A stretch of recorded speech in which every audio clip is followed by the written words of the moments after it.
Let's begin to play The Last of Us. While many played The Last of Us Part 2 for its dark and cinematic storytelling, there's also a very deep and robust set of combat and stealth mechanics for you to play with. Naughty Dog clearly knows this, so for the PS5 remastered version of the game, they've included a new roguelike mode called No Return. Players are forced to adapt to dynamic and unique combat scenarios with a large roster of playable characters, making do with randomized weapons, modifiers, and maps. We've braved clickers, Seraphites, and the WLF in order to give you these essential tips for No Return.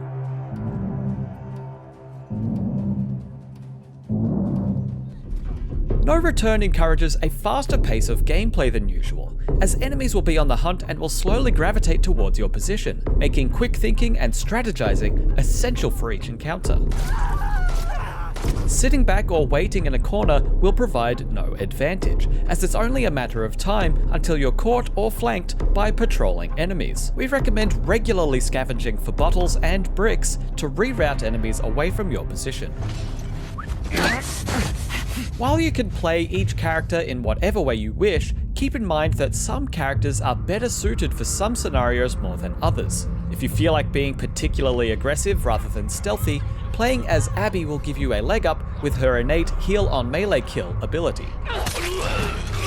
Whereas Ellie is better for stealth with her ability to stealth kill clickers without using shivs.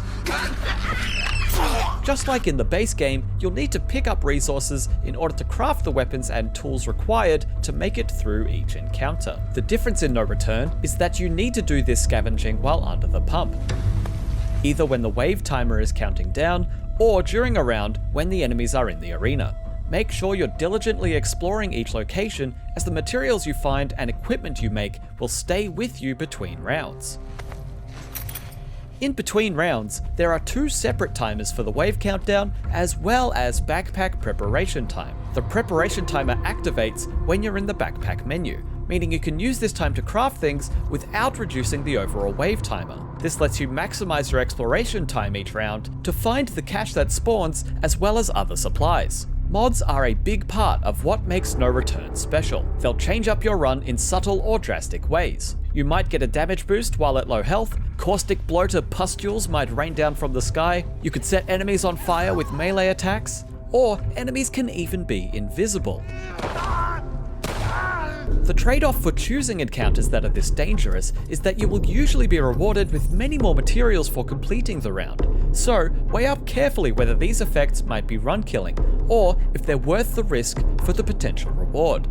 When life gives you bad mods, make the most of it. Some disadvantage mods, such as arenas being covered in tripwire mines, can be used to your advantage. For example, enemies are just as likely to trip the explosives as you are, so you can either lure them into the right location to set them off, or just wait for them to trigger a trap on the other side of the map. Try to find the bright side of some of these negative effects. Early on, don't spend all of your currency on small things that you might not need, as your leftover money will carry over to the next round. Saving some cash can make it so that you have enough for more expensive upgrades and fancy golden weapons later, which usually will be too expensive unless you've taken on a particularly challenging encounter already. Use your time in the hideout to reload your guns, heal yourself, and craft anything that you might need. You're always on the clock when you're in an encounter, but you've got all the time in the world back at base, so use it to make sure that you're well prepared. No Return is designed to be customized and tailored to your preference. You can choose what difficulty you want to play on with each run, and you can even use the custom difficulty option to tweak individual parameters.